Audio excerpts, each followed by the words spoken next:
Welcome everyone to our first ChangeMakers event of 2023, Who's Using Your Data? Before we start, I would like to acknowledge the traditional owners and the custodianship of the lands on which we meet today and pay our respects to their ancestors and their descendants. I would now like to acknowledge our distinguished guests. Professor Deborah Terry, AO, Vice Chancellor and President of the University of Queensland. And then our panelists, the Honourable Anna Bligh, AC, Professor Ryan Coe, and Mr. Noel Jarrett. UQ alumni and friends, UQ colleagues, distinguished guests, thank you for joining us online this evening. We do have over 500 people joining us tonight from all over the world. Before we get started, I would like to introduce myself as well. My name is Ivano Bongiovanni. I am a lecturer in information security management with the UQ Business School and working also for UQ Cyber, which is a multidisciplinary team of academics and practitioners working on all aspects of cybersecurity. Now let's jump onto this evening's discussion. The agenda is quite packed, so without further ado, I would like to welcome our Vice Chancellor, Professor Deborah Terry, AO, and our three panelists to discuss the challenges of our growing digital footprint and the opportunities to optimize and safeguard the use of our personal data as we explore tonight's topic, who's using your data? Now, from the time we wake up in the morning to the time we go to sleep, we are digitally connected. But as we become more reliant on technology to navigate, to schedule our lives, and to access services, there's a growing risk of our data being compromised. As our digital footprint expands, many people are questioning whether the benefits that flow from technological innovation for privacy outweigh the potential of breaches and the misuse of personal data. We'll be hearing first from UQ's Vice Chancellor and President.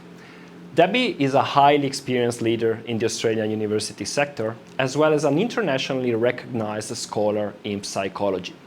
She is currently a fellow and past president of the Academy of Social Sciences in Australia, as well as an appointed member of the ARC Advisory Council, amongst other roles.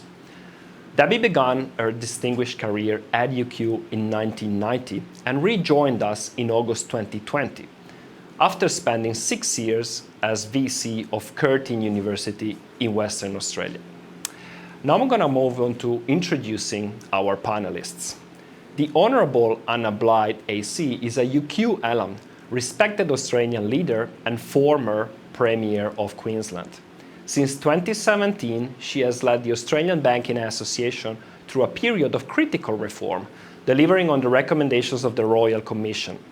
While working to strengthen bank culture and rebuild trust, Anna has also steered the industry's response to COVID-19. She was instrumental in delivering a united approach by Australia's banks, ensuring millions of customers were supported through the pandemic. Anna is a non-executive director of Medibank Private and Playwriting Australia, and also holds an honorary doctorate from the University of Queensland as well as Griffith University. Professor Ryan Coe is chair and director of UQ Cyber and BID leader of the Mega Event Cooperative Research Centre BID at the University of Queensland, and colleague of mine as well. Ryan has held scientific leadership roles at HP Labs and technical advisory roles for ministers, listed companies, and Interpol. He has over 100 publications in top journals, and he co-founded the International Cybersecurity Challenge, a cyber World Cup involving more than 1,400 participants from 65 countries around the world, started in 2022 and hosted by ENISA, the European Union's cybersecurity agency. Ryan is a fellow of the Queensland Academy of Arts and Sciences, fellow of Cloud Security Alliance, and recipient of the ISC Square Information Security Leadership Award. Last but not least, Mr. Noel Jarrett is a UQ alum and a highly regarded director and C-suite executive working in the specialist domains of data, AI, and cybersecurity. Noel was selected as a top 100 global innovator in data and analytics in 2020 and 2022, and was Opta's inaugural Queensland State Manager. Continuing in this pioneering spirit, Noel was appointed as Telstra Foundational Chief Data and AI Officer, which positioned him to drive transformational change for Australia's communications and digital future. Noel was then seconded as Telstra's Chief Information Security Officer. These diverse experiences provided Noel with a unique blend of capabilities and sophisticated lens to advise his clients on emerging digital challenges and opportunities. Enough with introductions. I'll now hand over to Debbie to introduce tonight's topic. Thank you, Debbie. Thank you, Ivano. And I too acknowledge the traditional owners and their custodianship of the lands on which we meet today. And I'd like to pay my respects to their ancestors and their descendants as we walk together on the path to reconciliation. And I'd also like to acknowledge our panellists are here tonight for this discussion. Obviously the Honourable Anna Bligh, AC, former Queensland Premier and current CEO of the Australian Banking Association, Mr Joel Jarrett, Principal of Lucent Strategic, and Professor Ryan Coe, Chair and Director of UQ Cyber. And of course our moderator tonight, Ivano, who has, as he said, is a lecturer in the UQ Business School. He's also a researcher, author and consultant with a focus on the managerial and business implications of cybersecurity. So he's really well equipped to lead our ChangeMakers discussion today on who's using your data. And as we've heard, I'm really delighted that we've had more than 500 alumni register for this UQ webinar. And the registrations have come from all over the globe. We have people tuning into this discussion from the United Kingdom, Germany, Indonesia, Saudi Arabia, China, the Philippines, New Zealand, Papua New Guinea, Sri Lanka, Singapore, the United States, Malaysia, Kenya, Thailand, and of course right here in Australia. So it's brilliant to see that once again, our alumni community is genuinely engaged in the issues that are challenging societies right across the globe. That is precisely the reason that when we originally established this ChangeMakers series back in 2020, it was always intended to be a forum for our global alumni community to reflect on and consider some of the critical issues that the world faces. In the 3 years since, this series has explored a very diverse range of topics, ranging from the future of farming and Black Lives Matter to the new industrial revolution and the future of the Pacific. This is the 10th event in the UQ ChangeMakers series, and once again, there's clearly universal interest in the topic that we've chosen to explore. Here in Australia, there has understandably been heightened community interest in and awareness of the privacy risks associated with online services, following a couple of major data breaches that occurred late last year. However, for those who lead large organisations with responsibility for handling huge amounts of personal data, the awareness of that risk is omnipresent. And of course, the only appropriate response is eternal vigilance. Several decades ago, the American computer science professor Gene Spafford from Purdue University really emphasised this need for constant vigilance when he was asked to describe the most robust form of computer security. He famously said, and I quote, "The only truly secure system is one that's powered off, cast in a block of concrete, and sealed in a lead-lined room with armed guards, and even then, I have my doubts."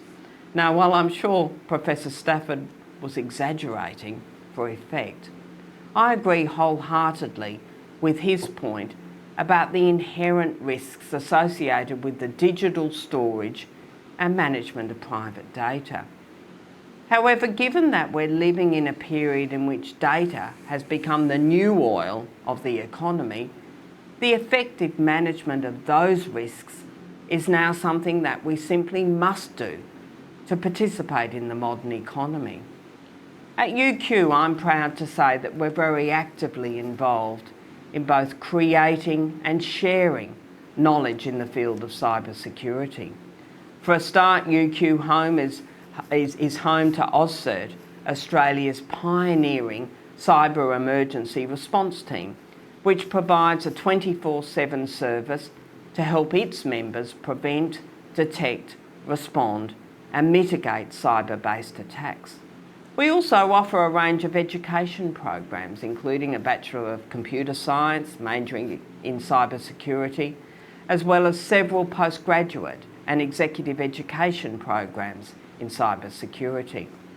But beyond educating the future cybersecurity professionals, there's also a variety of cyber-related research underway at UQ.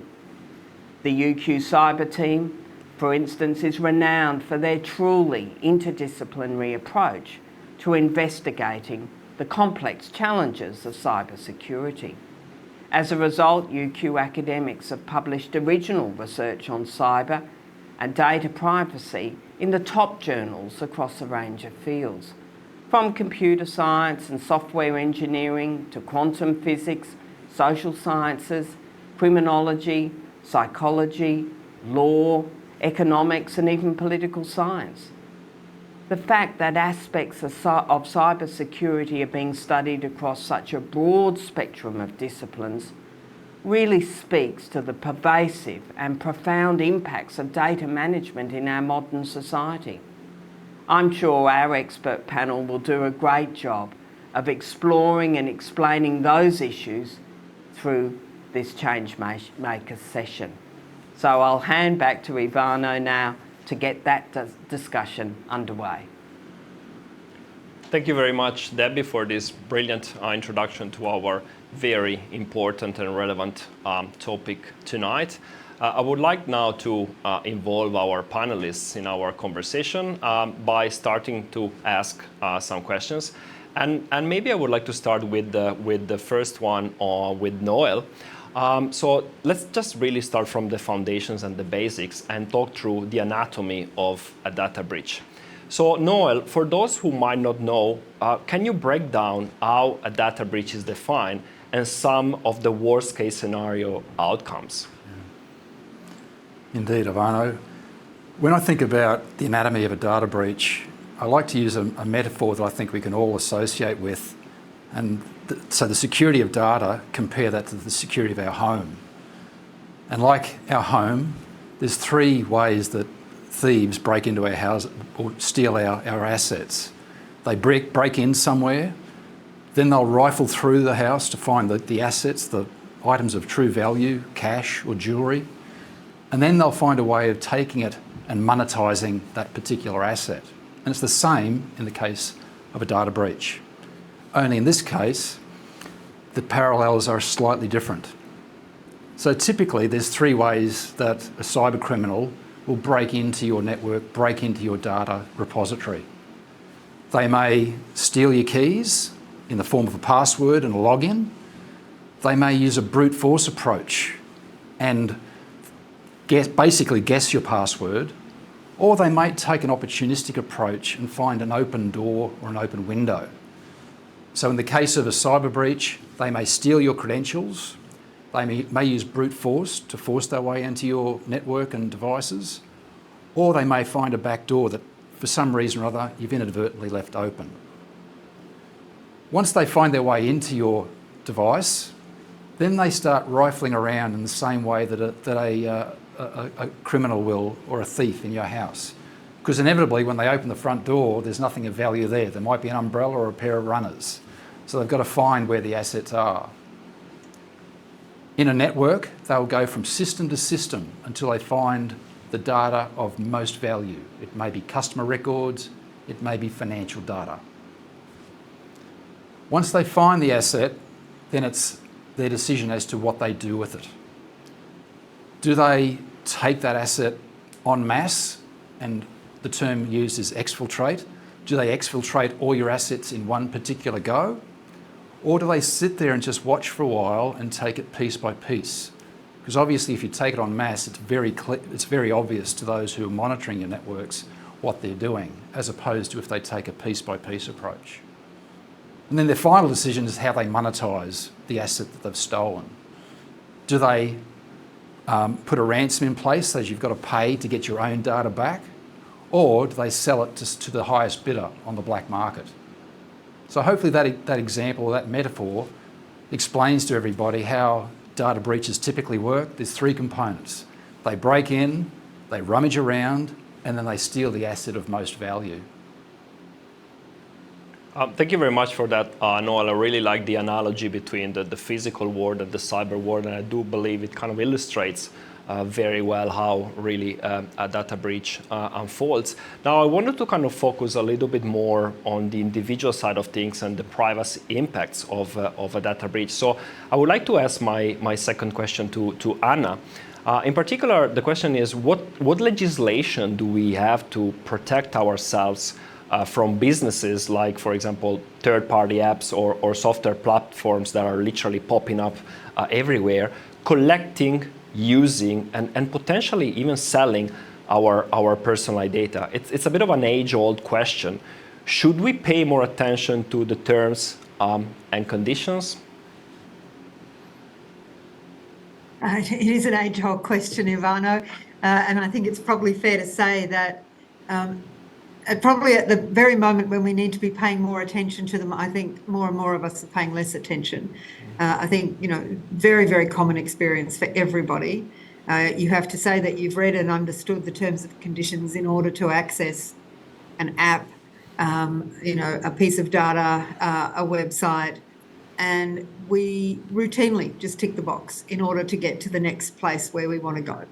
And so I think there is a lot of thinking to be done in the coming years about what is the role of the T's and C's, and how do we do a better job of really ensuring that customers understand what it is they're agreeing to. Because even if you don't just tick the box and you do take the time to go into the T's and C's and understand, they're often quite legalistic. They're very opaque. You can read 3 or 4 pages of them before you might get to the 1 or 2 important things about how your data, what you're agreeing to in relation to the use of your data. So yes, that's certainly an issue. Probably the primary piece of legislation in Australia is our Privacy Act. The privacy legislation that governs or operates in Australia was passed by the Parliament in 1988. So it predates what we even think of now as data. And it is currently in the process of undergoing a very significant and comprehensive review. The Attorney-General has issued a consultation paper. Submissions are due in a couple of weeks. I don't think this will be the end of it. I would expect that it will have a couple of iterations, and I would really encourage anyone who's got an interest in this to be participating in that discussion. There's a lot of issues that emerge out of the privacy legislation. It's not only what sort of data and what sort of customer data should be protected, how it should be protected, but equally how and when should we appropriately share data and share information. So, for example, if one company has been the victim of a very comprehensive cyber attack, in what circumstances could they share that data with another company in order to protect their customers? So this emerged, for example, during the breach of the Optus data. There was the privacy legislation actually prevented Optus from sharing the data with banks about which ones of their customers had lost information, to enable banks to put a sort of red flag on that customer's account and keep an extra kind of watch, because that customer may be much more vulnerable to having their identity used in an inappropriate way. Now, the government did change the Telecommunications Act to allow that information to be shared, but that only works if the company is a telecommunications company. So the long-term solution to this is answering that question much more thoughtfully and much more comprehensively in the Privacy Act. So as I said, 1988, this piece of legislation is no longer in any way, shape or form fit for purpose. The government has recognised that. There's a very big review, and I think, these are exactly the kind of questions that they're asking. What should we be requiring companies to do in order to make sure that customers understand what they're agreeing to and what the implications of what they're agreeing to are. But trying to find the balance between that customer privacy, confidentiality, and there are times, and there are good reasons, and it's in the customer's interest, where you might want to see data shared in some circumstances where you would never normally have, as I said, data shared about customers between different companies. So they're big questions, and the country's grappling with them as we speak. Thank you for that, Anna. So it's really a delicate trade-off between making sure we put together legislative instruments that protect our citizens, but also allow companies to be able to share information to conduct, for example, better investigations after a data breach. And it's very topical that, as you mentioned, probably these days we have our Privacy Act being currently under review on that. Now, I wanted to kind of throw in the mix a little bit more practical advice besides what regulations tell us and allow us to do. And I would like to kind of ask Ryan Coe, our cybersecurity expert, what are some of the things that everyday citizens should do today to better protect themselves? Yeah, thanks, Ivano. I think the everyday citizens, including myself and you, we have to practice this thing which the Interpol coined called cyber hygiene. Right? So cyber hygiene is just like hygiene is like you wash your hands for 20 seconds with soap and all. There are different types of hygiene in the cyber area. The first thing to do is always to make sure that every software or every tool that you use on a computer are updated to the latest versions. The reason why you need to do an update is because the companies, for example, Microsoft or Apple and so on, they found some vulnerabilities or somebody reported the vulnerabilities to them. And the updates actually patched up those holes. So if you don't have them patched up or updated, then you have more vulnerabilities exposed. And these vulnerabilities are actually publicly released and known to the world, including criminals. And criminals actually wrote malware or malicious software for these vulnerabilities to get into the computer. The second thing that you need to do, besides updating your own devices and your software, is to turn on something called a multi-factor authentication, a two-step authentication or two-factor authentication. What this involves is, in the act of authentication, proving who you are, there are three things that we usually have. What you are, what you have, and then what you know, right? So what you know is the passwords, right? What you are is your biometrics or your face, your facial ID, for example, or your iris, or your fingerprints. And what you have is a device. So very good authentication that can prove that you are who you are would usually involve more than one authentication. And that reduces the risk of somebody using a data breach, which could include your passwords, to get into your accounts. So having two-factor authentication turned on is always a good thing. There are many different tools that allows you to do that. I think the market now has consolidated to about 7 or 8, where you can use them as a double-factor authentication. It might send a short PIN or a code to your mobile phone when you log into something, and then you can prove that you are that person. Of course, like the Professor Jean Spafford's code, right? It's not foolproof, but it drastically reduces the risk of individuals and organizations. I once worked in an organization which, after they turned on the two-factor authentication feature for the entire staff, the phishing attempt and the phishing success rates, dropped from about 50% to about less than 10%. So it's a very drastic drop because the people who are using those breach data to get into systems are no longer able to do so. That's the second thing. The third thing is to be very aware of what you are sharing and what you are giving. So, for example, a lot of people are not really conscious. Maybe they know it subconsciously, but they're not consciously knowing that, for example, we're always sharing our location data to cloud providers. That's how Google Maps or some other mapping tools allow you to know whether there's a congestion there. Is because everyone along that road is actually sharing the data of that location to the cloud, to the vendor, and the vendor generates it in the form of a red line on the road on the map. And if we all turn it off once in a while, it breaks up the ability for the provider to know everything.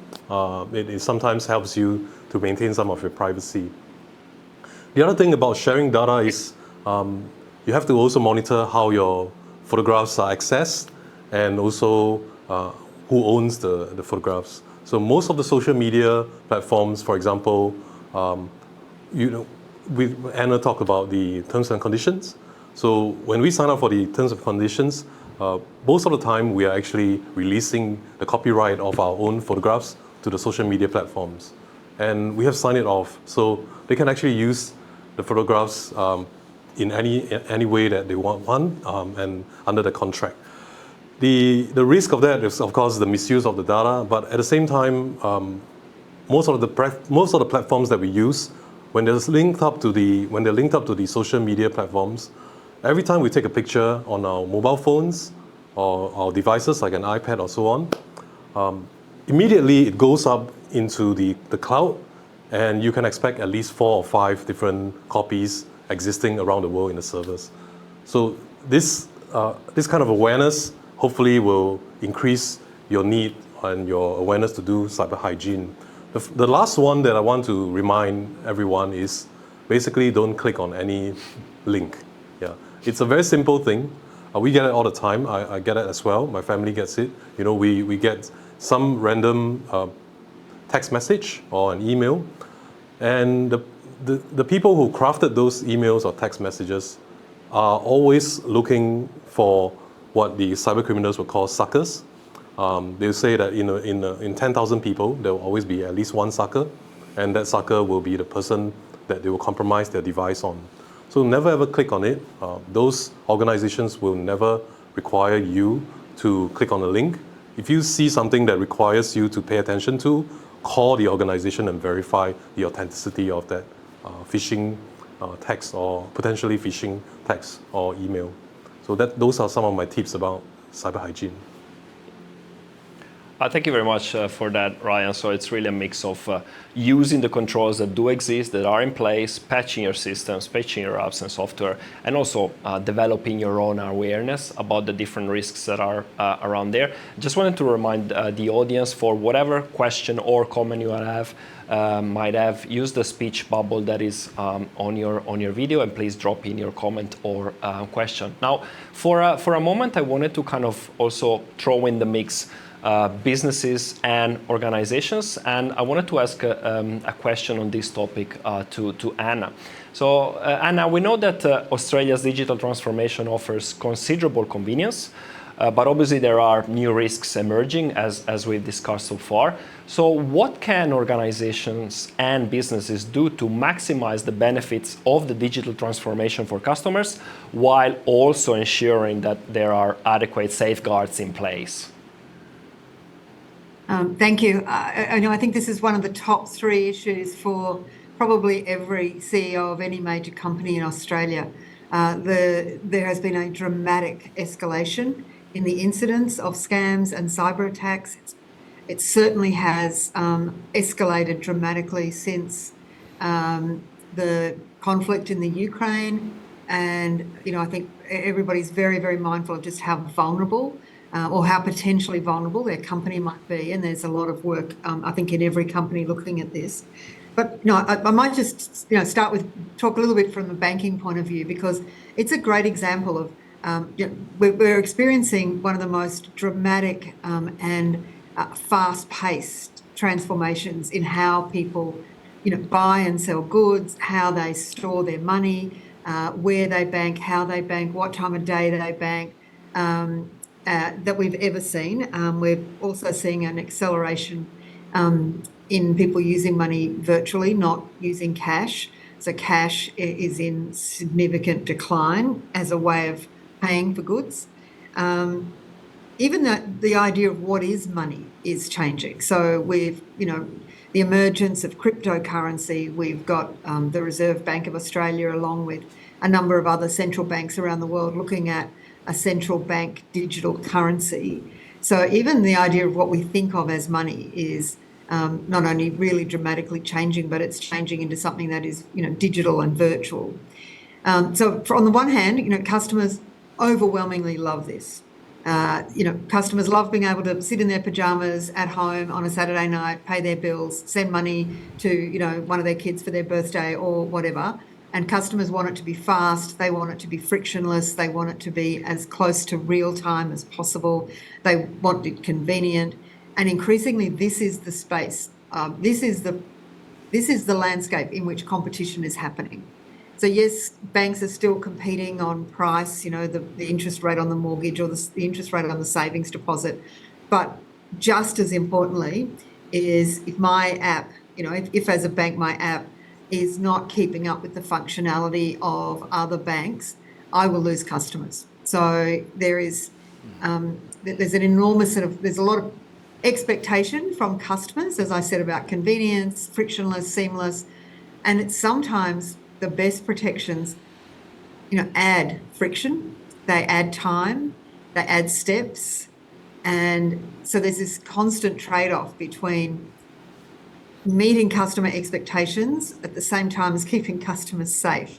And, I think probably one of the things you can do to safeguard, I think there's a couple of things I'd say. Firstly, it requires investment. There's no shortcuts on this. And it's an interesting experience at the moment in banking, and I think there are probably a number of other sectors who have got some similarities with this. At the same time as you're maintaining a sort of legacy of the past, and that frankly is bank branches. Yes, there is a small percentage of the population who prefer to bank face-to-face, but they are a very rapidly diminishing part of the population.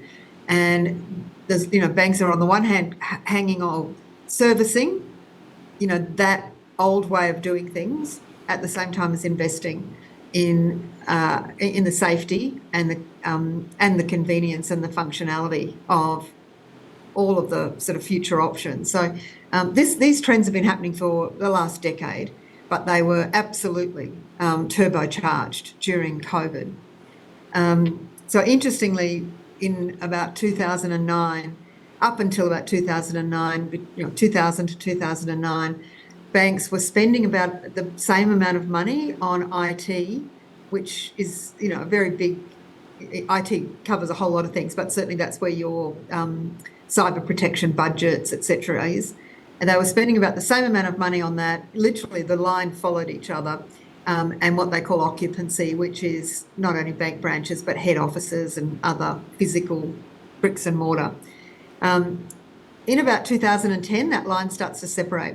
And if you think about it, the first smartphone, hit the market in 2007, but didn't really it took a couple of years for it to really escalate in use.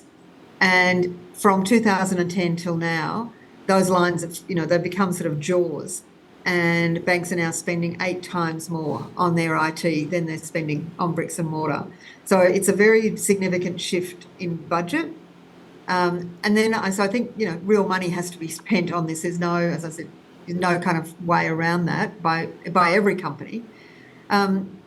Whether it's investing in, it's systems, it's software, it's algorithms, but it's people, people who can sit there every single day and outsmart the scammers and identify them, get them off their system, share the information with other companies wherever that's possible, and, work with law enforcement agencies. These are all incredibly, big investments. But I think it's also a way of thinking. I think every board of any, ASX 200 company in Australia, and probably way beyond the ASX 200, I think there'll be very few responsible boards that aren't spending a lot of time thinking about this issue. And, it's a culture. it has to be central to the risk culture of the organisation.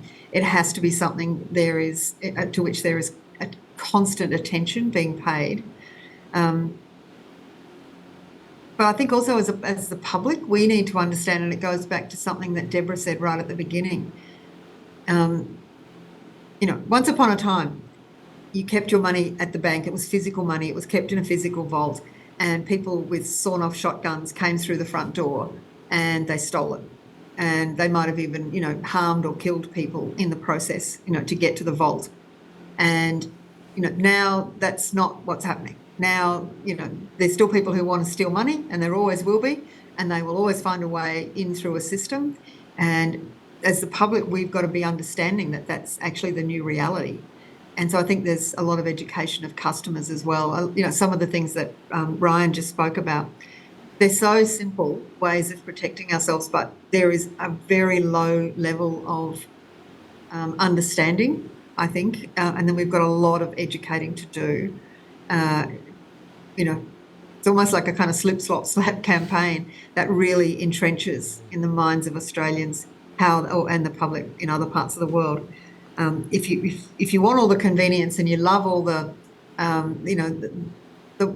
if you love the convenience and the functionality that the digital world gives you in something like banking, then there are extra precautions you're going to have to take. And so, I'd say first of all and primarily investment. This is a huge shift and we've got to invest in it. Secondly, embedding it into the thinking in the organisation about risk culture, and that this is in the very high level of risk and will be forever. Then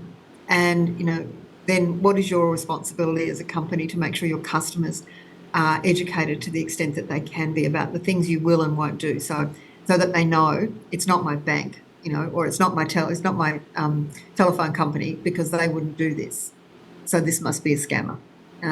They're three of the. They're not by any means the only things, but I think that those three things are non-negotiables. Thank you very much for that, Anna. It's quite also interesting to kind of consider that just recently Australia has been recognized globally as a country that has shown an incredible level of interest and willingness to improve its cybersecurity posture. So definitely optimistic notes there in terms of the way forward. Now, I just wanted to make sure that we give also enough time to our audience to ask questions. So I would want to jump onto one such question, which is actually quite interesting. I would like to ask Noel to possibly address this one. Our online guest, Edith, has asked a very interesting question again. Is my data safe if it is encrypted? Thanks, Edith. There's a short answer and a longer answer to your question. I'll give you the short answer first. Your data is safer if it's encrypted, but there's no guarantees. To explain what I mean by that. The encryption that is used on devices, so most businesses will put encryption on the laptops that they give to staff, for example. And that's a great way of securing that entry point into a corporate network. But the encryption is only as good as the device you're using to decrypt. So, for example, a computer that you had 10 years ago is nowhere near as powerful as the computer you have on your desktop today. And it's the same with encryption. Data that's encrypted today is not as safe as it will be in 10 years, because the computer power that's available in 10 years will be so much greater. So someone can steal your data today and probably fairly simply decrypt it at some point in the future. So you need to think about your data in a not a static way, but in a triage way. The data that is most important to you absolutely should be encrypted, without a doubt. But the flip side of that is encrypting your data takes time, as does decrypting your data. So I've been in a corporate environment where people get very frustrated when it takes an extra 20, 30 seconds for their laptop to boot as the decryption algorithm runs and decrypts the data on the laptop. So to Anna's point, in the digital world we work in, if we're thinking about our data in the most secure way, we've got to start making some choices about the steps we take to secure our data.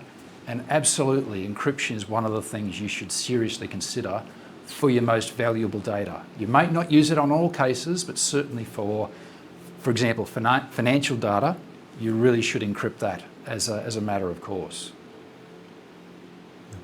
Thanks, Adam. Can I add something as well to Noel's point? I guess another answer to Adit's question is, yes, it's safe to encrypt it, but at the same time, what do people do with the keys? So an aspect that is often overlooked, even by the cyber criminals, right, where they leave keys behind in the malware, is key management. So if you are a business and another business, a vendor is providing you with encryption services, you always have to ask this question: how do you manage the keys? Who gets access to it? And where is it stored at? You know, if you have a vault with a double key thing, imagine a very secure room, with double key, thick metal doors, but the key is just in front of the the vault, right? It doesn't make any sense. So key management is also another critical point when we think about encryption, and that's often overlooked. Yeah, thank you so much, both Noel and Ryan, for your answers to this question. We have actually another line question, and maybe I'll go back to Noel possibly, but happy to kind of bounce this around to any of our panelists. So this question is from Tim, and Tim is asking, with social media platforms, what security settings would you recommend we use to feel safe? A tricky one, Noel. I don't use social media, Ivano, for that very reason. So I'm probably going to show my bias. Like most online interactions, it comes back to the basics, like what Ryan was talking about. Passwords are incredibly important. But even passwords, for the same reason encryption is changing, you've got to think about the passwords you use with online. Most platforms require you to have 8-character password, combination of upper and lowercase characters, numbers, and special characters. But using today's computing power, most 8-digit or character passwords can be cracked in about 50 days of a concerted effort. Every extra digit you add adds years or multipliers to that time. So if you move to the industry standard of 14 characters, it's going to take, the calculations say, based on today's computing, billions of years to crack that. So my first advice, whether it's social media or banking for that matter, always think about the longest password you possibly can. Some people use phrases like, "This isn't mine, but Mary had a little lamb." There's 20-odd characters there, very hard to crack. Another factor I think about with social media is most of the logons we use are our email address. And when criminals look to imitate you or steal your data, they use the identifiers you use. So your email address is incredibly important. So when using, with banking, you might want to segregate an email address that you use for your really important high-value transactions like banking, and have a separate one for social media that doesn't have any relationship back to your real identity. So there's another way that you can think about how you interact with social media platforms.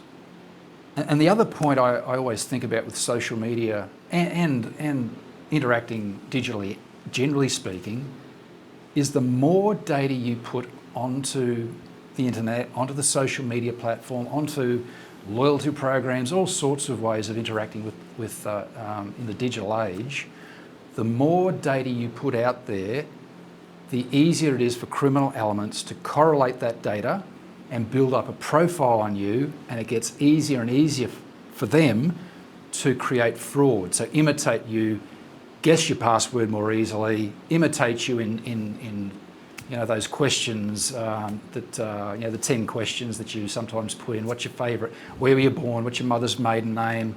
Etc. Etc. Etc. The more data you put out there, the easier it is for the criminal elements to imitate you. So whether it's social media, whether it's a loyalty scheme, whatever, think about at least those 3 elements of passwords, emails, and also the data you put out there, because once it's out there, it's there forever. Thank you very much for that, Noah. So really, we can say that password management never really gets old these days.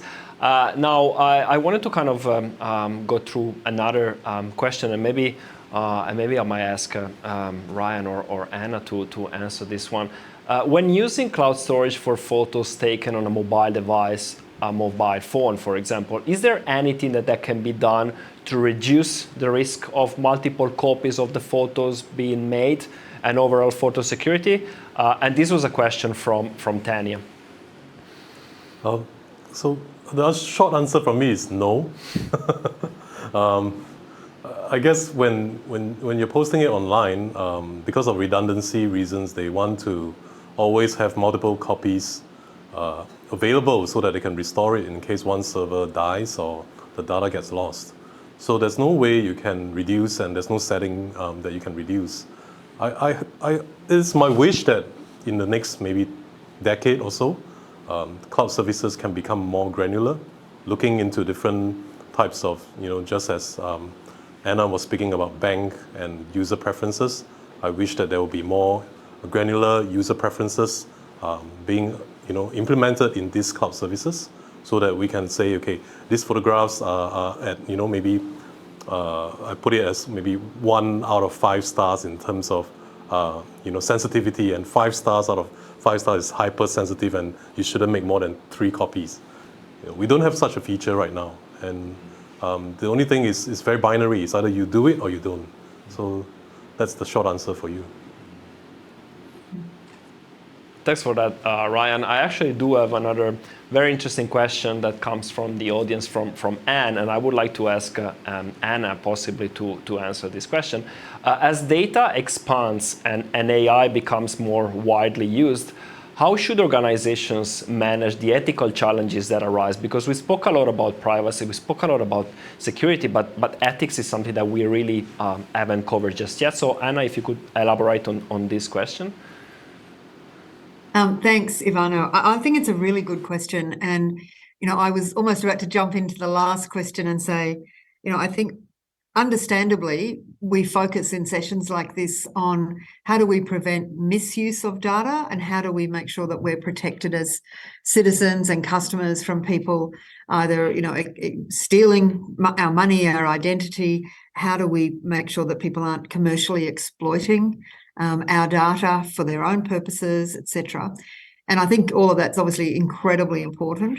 But I think we should also understand that, data is the currency of this century, and there is enormous good that can be done by using mass data, being able to analyse it at scale in a way that's never been possible in human history, to drive, better thinking, better public policy. One example, during COVID, every other economic crisis that Australian governments have faced, they've had very little data to help them make decisions or to help them understand how the public, might have been managing through the crisis. Even the GFC, that data just wasn't available. So governments would have to wait, for the quarterly or the monthly unemployment data or the quarterly spending data, retail spending data.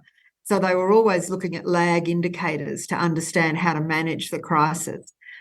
During COVID, the data that banks now hold, because of the rapid adoption, I should say Australians are in the top 3 adopters of finance innovation in the world. So we're very quick at this stuff. And the very rapid expansion of tap and go, sort of 8 years ago, meant that banks now have, just enormous data available to them every single day, real time. They can tell you at the end of every day how many people went to the supermarket, how many people bought milk, how many people bought shoes, and they've got the ability, the data analytics and capability to cut and slice and dice this. Now, they're not commercialising that and they're not using it in any identifiable way, but what they were able to give to the government in real time as they managed through COVID and they were able to give it to the Reserve Bank and others who had responsibilities. What are we seeing? Are people, how are they managing? Are they saving? Are they, cutting into credit?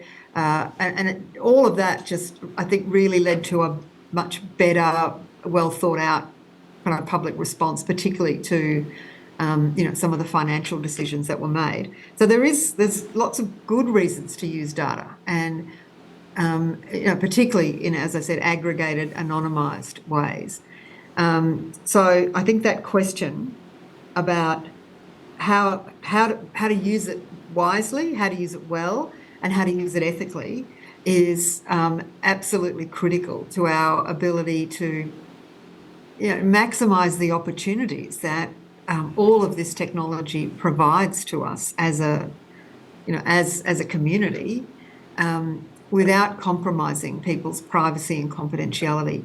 So, I know that, most large corporations now will have sort of an ethical hurdle that they, that new tech and new use of data has to, go through in the same way as sort of clinical trials of new medical innovations have to go through an ethics committee, or various forms of research at a university has to go through an ethics committee to consider those ethical questions that many corporations now are putting in place.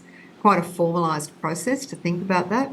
But I think there's been lots of debate, and there's more experts on this than me, but about that the ethical decisions come at the very earliest stages. When you are designing the algorithm, what assumptions are you basing your thinking on as you design the gateways in the algorithm? Are they gendered? Are they based on race or age? Or how do you make sure that you take out biases in those algorithms? So they're big challenges because this stuff is moving really fast. And as I said earlier, I think right across corporate Australia, if you've got a customer base, it's a kind of arms race, to be using technology to make it easier for them.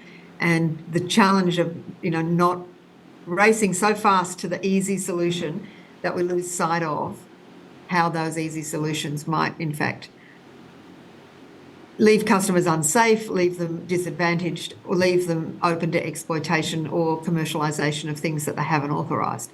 So, I think it is important to understand that this is a very live discussion in corporate Australia.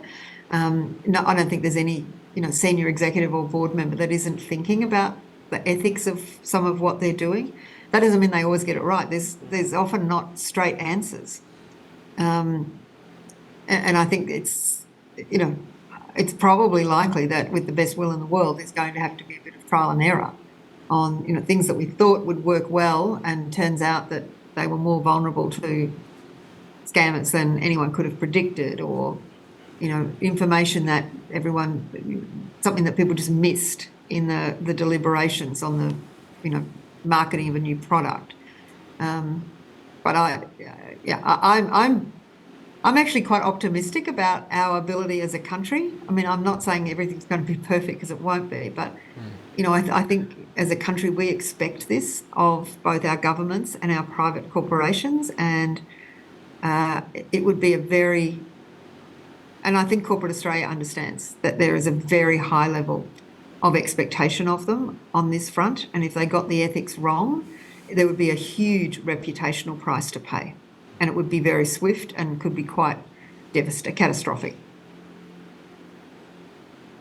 Yeah, thank you very much for a very comprehensive answer to a very important issue, as you mentioned, Anna, on the ethics side of things. Now, I'm conscious of time, so I wanted to kind of ask one question from Lauren from the audience, and I would like to add something to that question because I actually have a bit of an idea of what the potential answer might be, and I would like to open the floor for an answer to all our panelists. Maybe I will start with possibly Ryan, and then Noel, and then Anna. So Lauren is asking, do you think that this industry, cybersecurity, is under-resourced? And my little add-on into that question is, if it is, what are possible solutions moving forward? Ryan, do you want to address this first? Yeah, yes, it is under-resourced, but most people look at it from a single dimension. The problem is there are many layers of skills, and which are the layers that are truly under-resourced. I think the truly under-resourced areas are in the research and the innovation space. Why I'm saying that is mainly because the rate of the attacks, for example, there are 4 different unique malware created every second. So since this panel has started, we had thousands of new malware created in the world. The speed at which we train a professional may take months to years. There's no way we can scale. And in the Tokyo Olympics, for example, there were 450 million cyber attacks in just the 2 weeks alone, without audiences in Tokyo. So that's the scale that we're looking at. But we have to find a way to create and change the rules of the game, and research can do that. A lot of innovation can do that, Yeah. So that's my answer. Thanks, Ryan. Noel, do you want to possibly add something? Yeah, thanks, Ivano. The way I think about, businesses have demands on their limited resources, and as Anna said, the demands on IT and cyber is growing, and it's probably an order of magnitude greater now than it ever used to be. At the same time, or driving that, is the fact that cyber criminals are becoming more organised and have more capability behind them than they ever had before. One statistic I think about is there's a thing called a zero-day vulnerability. So that's a vulnerability in a piece of software. It might be an operating system or a database that hasn't been found yet. So they call it zero-day because it hasn't been found in the wild, as it were. Not that long ago, it used to take cyber criminals a couple of weeks to weaponise a zero-day vulnerability. So as soon as it's found, you had 2 weeks to patch your operating system or database. Now it's a matter of hours. So the ability to respond or prevent a zero-day vulnerability now, it's down to minutes. So now it's more of a case of how quickly can you respond, and how quickly or how effectively have you architected your data stores. So how much have you segregated data into separate entities? What protections have you got in place? What monitoring have you got in place? So to Ryan's point, it's actually, I agree wholeheartedly, it's all about innovation. AI is actually one of the techniques that's going to help us improve our ability to protect our data using anomaly detection. So look across your systems, across your networks, across your data bases for anomalous activity. And that's a perfect solution for AI at scale, using machine learning, watching what the attributes of your network, your database, your operating systems, and as quickly as possible identify when a cyber criminal is doing something to then shut them down. So it is about investment, Ivano, but it's about putting investment in the right places as well. Thanks for that, Noel. Anna, did you want to add something onto this question? Yeah, I will just add, I think in this area, it's probably impossible to spend too much money, and there'll always be a debate about whether there's enough money being spent. But right now in Australia, there is a lot of money looking for people to spend it on. And what I mean by that is where I think the sector is under-resourced is with people. One of Australia's major banks in December came out saying that they had 800 vacancies that they couldn't fill. that they had budget for, and that was 800 vacancies in broadly information technology. So everything from software engineers, coders, data analysts, and that speaks volumes about the pipeline that we need of both homegrown talent, retrained people, and imported people. And I think there's going to be an increasing emphasis on that. If we want to transition equitably, efficiently, and well to a digital economy, which if we want to maintain the position that we have in the world, we will have to do. We are going to need many, many, many more people who have these skills, and we can train some of them. People who are already in the workforce. We can encourage kids who are in primary school to be thinking about it. Universities can be expanding their places in this. But all of that is going to take time, and there's going to be a period, and we're right in the middle of it right now, where there's a huge demand, and money sitting there to pay for it, and they just can't fill it. So, people, I think, is one of the very important resources in this sector. But I absolutely agree with Noel.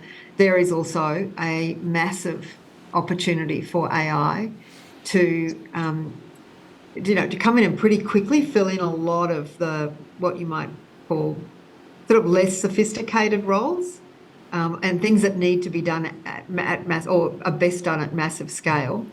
And that might take some of the pressure off, to allow people who are highly skilled to actually perform to the top of their ability, rather than, spending a lot of time on lower level tasks that could easily be done by AI. Thank you very much, Anna, on this. And thank you all for all the great questions that have been coming through. Unfortunately, we only got time for one more question, and I will ask our panelists to kind of be quick and sharp on this one. And I'll throw it into the mix, so I'll let our panelists decide who wants to take this question, which is from Linda. So Linda is asking, what happens to your data when you unsubscribe from various memberships? I think the short answer, Ivano, is it depends. Yes. My answer is I don't know, so I'll bow to the other two. So it actually depends on the organisation you're dealing with. And to some extent, that's why in Europe they've rolled out the GDPR principles, where, and basically what that means is that organisations are required to expunge your data. If you decide to stop dealing with an organisation, they have a responsibility to delete your data, or at least delete the identifying parts of the data, so the PII as an example. So in short, it's actually a good question that you should ask yourself when you're dealing with an organisation, particularly for important transactions, again, coming back to finance, insurance and the like. So that's a question you should ask the organisation. What happens when I leave your organisation? What will you do with my data? And that should be something a key decision point or a key input you use to make a decision as to whether you deal with that organisation. Thank you very much for that. Noel, Ryan, did you want to possibly add something on this? It's the same answer. It depends on what you sign up to. So, I guess you have to be very mindful of what happens after. On the GDPR point, if you're a European citizen, you do have the right to even ask organizations outside European Union to actually delete your data after that. So it also depends on the laws and the regulations, depending on your citizenship and your location. Yeah, thank you very much for that, Ryan. So that brings us to the end of our discussion this evening. I would like to thank Debbie, Anna, Noel, and Ryan for their time, as well as the UQ community for joining us online to learn from some of the incredible change makers in our community. I'd also like to thank the viewers from around the world who tuned into this discussion. We heard that there's a lot of countries connected at the moment. I hope you took some valuable information away from our conversation. We'll be definitely in touch in the coming days with some further resources from our conversation. And also, by all means, please share tonight's discussion with your networks to generate more discussions around this very important topic. Thank you again for joining us tonight. Have a good night or perhaps morning based on wherever you are in the world in this moment. Thank you.